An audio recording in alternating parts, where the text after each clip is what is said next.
The former U.S. Surgeon General Vivek Murthy warned that we are living through a loneliness epidemic. Surveys suggest that roughly 1 in 4 adults feels deeply isolated, not just occasionally alone, but disconnected in a way that lingers.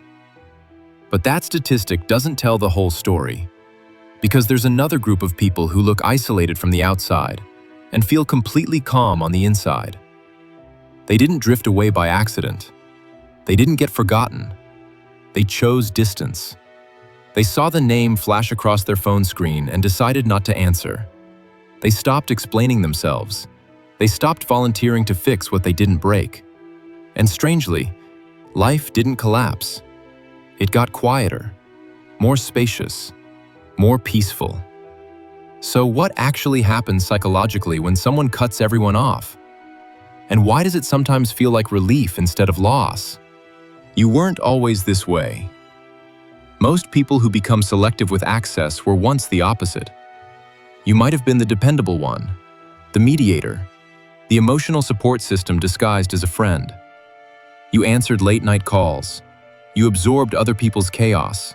You offered advice that went ignored, over and over, and still stayed available. You became the steady ground for people who never learned how to stand on their own. And at first, it felt meaningful. Until one day, something shifted. You didn't answer. You didn't rush in. You didn't fix it. And nothing catastrophic happened. The world kept spinning. But inside you, something unfamiliar appeared. Silence. And in that silence, relief. Your nervous system wasn't quitting. It was protecting. When people repeatedly drain you, your brain adapts. Psychologist Stephen Porges developed what's known as polyvagal theory, a framework that explains how our nervous system moves between states of connection, defense, and shutdown. When we feel safe, we engage socially. When we sense threat, we mobilize, fight or flight. But when overwhelm becomes chronic, the system can shift into something quieter, withdrawal. Not dramatic, not explosive, just disengaged. This isn't weakness, it's conservation. Your nervous system is wired to protect limited resources, and emotional energy is one of them. If connection consistently equals exhaustion, your body learns to step back before you consciously decide to. From the outside, it looks like coldness. From the inside, it feels like survival. Where did this pattern begin? Distance rarely appears out of nowhere. For many people, the roots stretch back to childhood. Maybe you learned to read moods before you learned to read words. Maybe the emotional climate of your home shifted unpredictably. Maybe closeness came with tension, responsibility, or instability. Psychiatrist Murray Bowen described a concept called emotional cutoff, when individuals manage unresolved attachment stress by creating distance. If connection felt unsafe, overwhelming, or conditional early in life, your nervous system took notes. It learned. Closeness can cost you. Love may require self-sacrifice. Peace might only exist when you're alone. So you adapted. You became hyper-aware, hyper-attuned, hyper-responsible, and eventually, hyper-selective. That isn't a character flaw. It's a blueprint drawn during a time when you needed protection more than proximity. Protection versus walls. Here's where it becomes nuanced. Not all withdrawal is unhealthy, but not all distance is wise either. The Centers for Disease Control and Prevention reports that prolonged social isolation is associated with increased risk of heart disease and stroke. Human beings are biologically wired for connection. But here's the part that often gets overlooked. Chronic exposure to stress, including relational stress, also harms the body. Being surrounded by unpredictable, critical, or emotionally draining people keeps the nervous system in a subtle state of activation. That kind of stress compounds quietly over years. So how do you tell the difference between healthy boundaries and defensive isolation? Walls are rigid. They block everyone. They're built from fear. Boundaries are selective. They filter. They're built from awareness.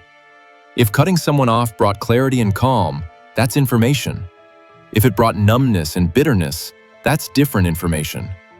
Your emotional response is data. The brain of a pattern recognizer. One reason people who cut others off appear decisive is because they've become skilled at detecting patterns. You notice the friend who only calls when they need something.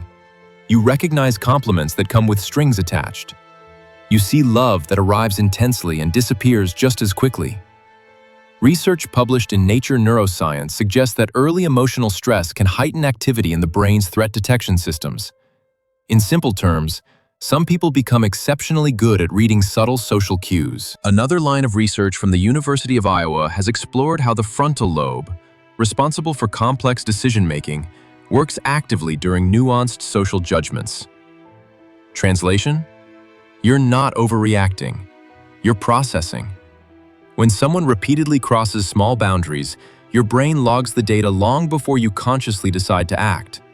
And eventually, instead of arguing or explaining, you simply step back. Not impulsively, strategically. Loneliness versus solitude. Society often labels withdrawal as dysfunction. If you're alone, people assume you must be lonely. If your circle is small, they assume something went wrong. But loneliness and solitude are not the same thing. Loneliness is the ache for connection that isn't there. Solitude is the presence of peace when connection isn't required.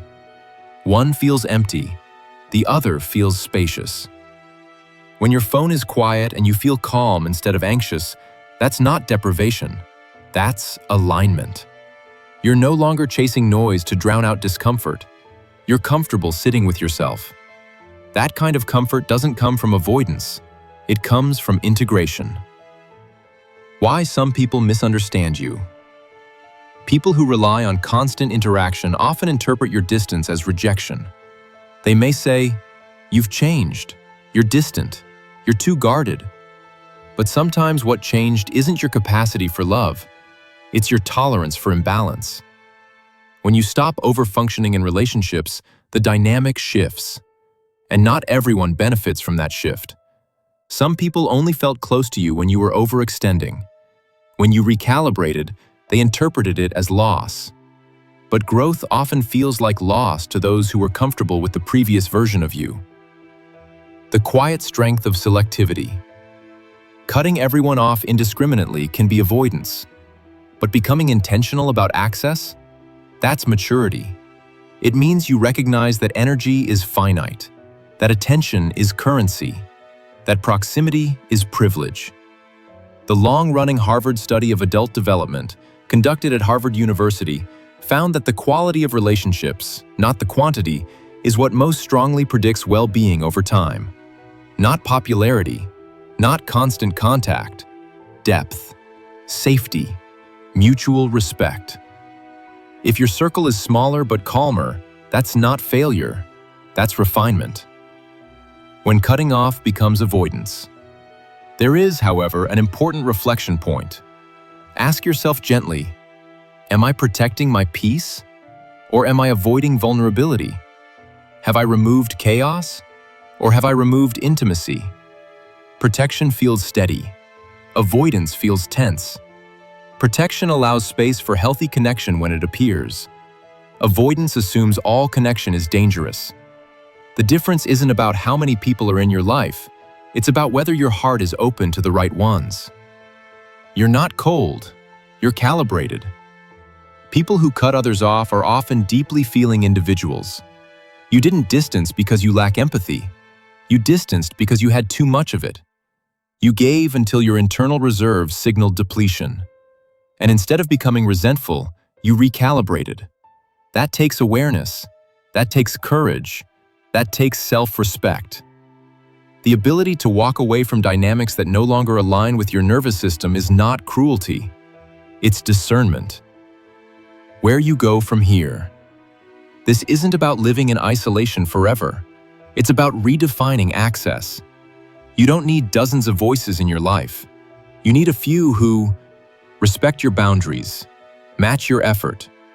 Don't mistake your kindness for obligation. Feel like peace, not pressure. You already know who they are. You've been observing quietly for years. The psychology of people who cut everyone off isn't about antisocial tendencies. It's about evolution. It's what happens when someone decides that chaos is no longer the price of belonging. If you feel calm in your solitude, listen to that. If you feel guarded and tense, explore that. Either way, nothing is wrong with you. You're adjusting, refining, learning the difference between noise and nourishment. And sometimes, the bravest thing a person can do is not hold on tighter, but step back, let the unnecessary fall away, and build a life that feels like sanctuary instead of survival. Protect your peace, not because you fear people, but because you finally understand your value.